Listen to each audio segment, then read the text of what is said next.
Let's go! Aakyat tayo ng mountain. O, ayan, ang aking cameraman ay ang aking anak na kamanghuran o bunso sa Tagalog. O, charat! O, ayan. O, diba ang likot ng aking cameraman? Hindi ko alam kung ano ang binibidyohan niya, ang aking paa o ang aking something, charat! O, ayan.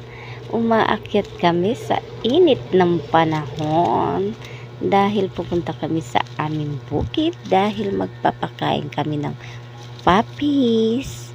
O, diba? Shortcut lang kami dahil sobrang init kung dadaan kami sa kalsada. Pasyensya na kayo sa boses ko, mga katropa, dahil masyado akong napaos. Ilang bulan din akong hindi nagbibideo sa aking sarili. Charot! O, ayan, lakad-lakad na tayo. Dahil malayo pa ang ating pupuntahan. Oh my God! Nami, kaya lang nabutas ang aming dalang bigas. Mabuti na lang may natira pang konti. O, diba, ang aking anak na kamanghuran nagpupulot na pwede pa. O, ayan, padayon sa aming paglalakbay patungo sa aming bahay sa mountain. O, ayan.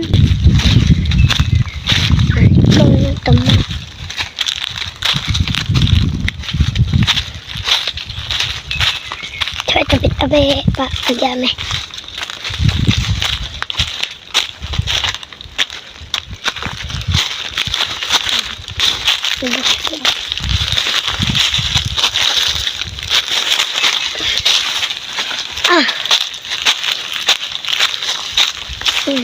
Ala ita.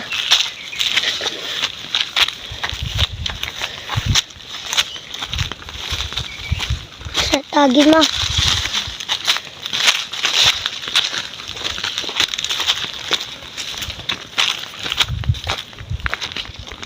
Masulod na ka sa para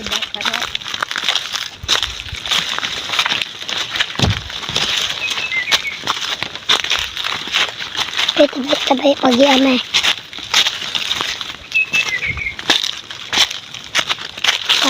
Tingnan ta.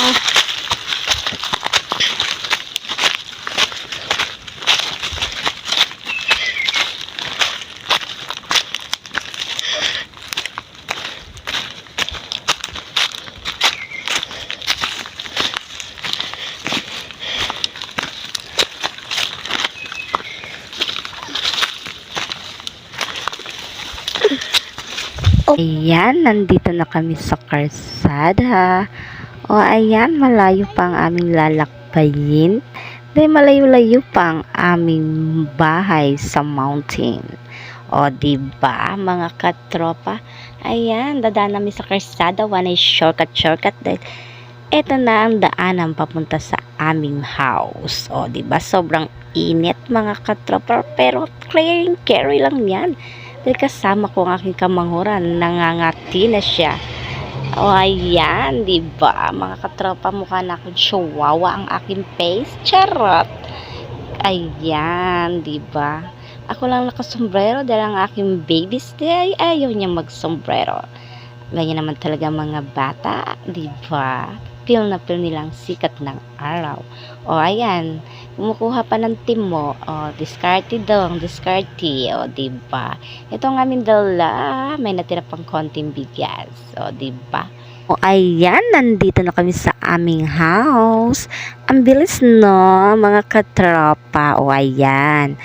Nagtatanggal na kami ng mga matataas na damo dahil daghan na kaayong taas na mga damo dito sa aming house. Ayan, gupit-gupit pag may time dahil may dalang itak o sanggot na kalimot ko. Ayan, mabuti na lang may gunting. Ayan, gigunting-gunting na lang nako ang mga sagbot. O, diba, na matataas taas dito sa Bromona. O, diba mga katropa? O, ayan, gupit-gupit pag may time. Ang tataas na ng mga hair nyo, mga damo.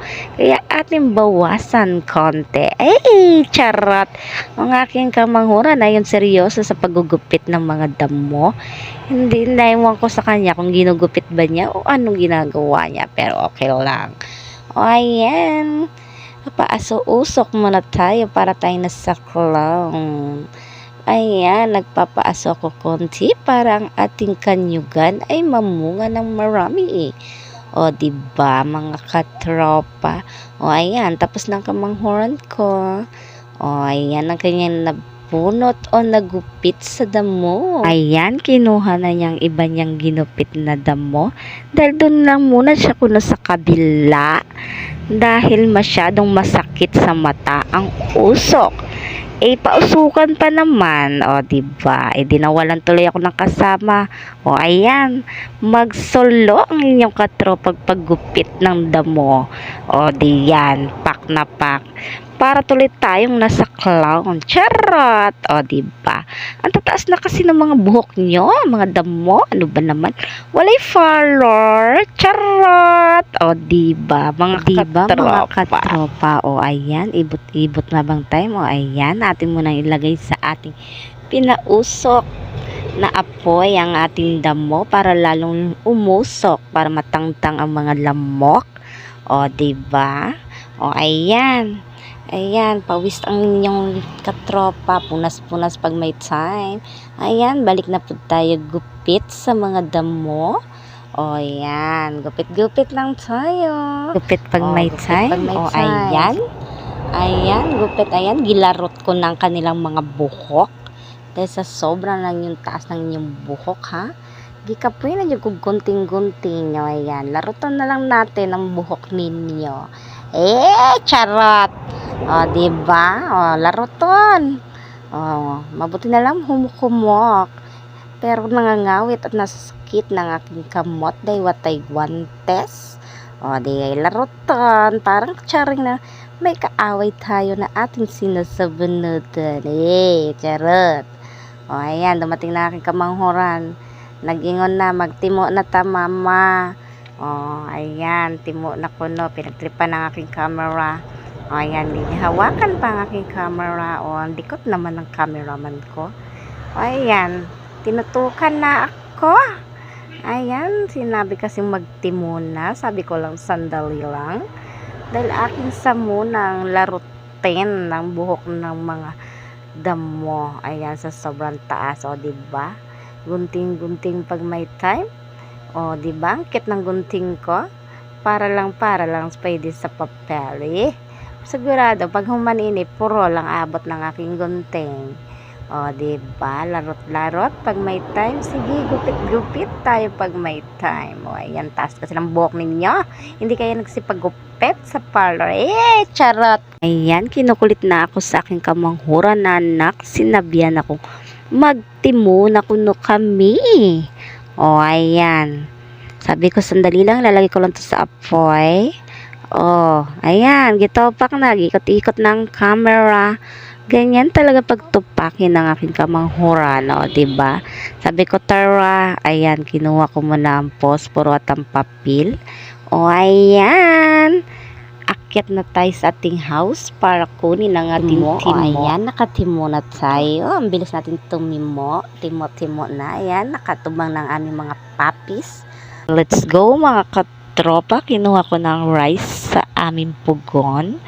Dahil magpapakain na tayo ng papis. O, ayan, ang kanilang pakainan. Nakinang lapag. O, ayan. Oops, napakatigas ng rice. Oh my God, natutong kasi ito. Kukuha muna ako ng water sa babaw sa house namin. O, ayan, nagkuha ko tubig. O, ayan, nilagay ko muna sa tabo ang tubig. O, diba? O, ayan, para ilagay ko konti sa ating rice na natutong. Dahil nakalimtan kuwain sa pugon o sa apoy. O, ayan. O, diba? Nilagyan ko muna ng konting tubig. Ang katunga ay nilagay ko sa kanilang inuming tubigan ng sudlanan. O, diba? O, ayan, nagmamadali talaga ng mga papis ko na kumain na. Ayan ang aming mga papis, napaka-sexy ng kanilang body. Liwat sa alang amoy. Charot! O, ayan, shake tayo. Shake ko muna ang kanilang kakainin. Nilagyan ko ng sardinas. O, ayan, sinake na po ko. Akin na pong sinake ang kanilang kakainin para feel ang sardinas para pantay ang kain nila. May sudan yun tanan. Ayan, akin ang hinuwad ang kanilang kakain. Ayan, inatak na. Hindi pa nga ako tapos. Yay. Gutom na dyan ng aming mga papis. Nakakakain naman sila kanina ng timo na pan. Wala lang sa camera. Eh. Charot. Ayan, let's go. Bababa na kami ng mountain. Dala ko na ang mga galon na walang laman para sa hura namin sa ubos. O, diba mga Staring deep in your eyes,